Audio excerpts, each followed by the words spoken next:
Welcome to Little Crafts. Today we are going to see how to make a simple and easy origami fox face. Let's start. Take a square paper and fold it into a triangle. Now like this.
Our fox is ready. Let's give it eyes.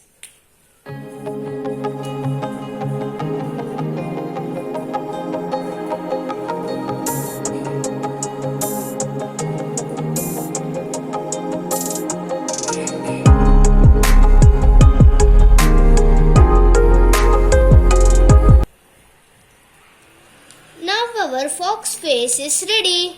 Thank you. After watching this video, like, comment, share and subscribe our channel. Click on the bell button to receive notifications.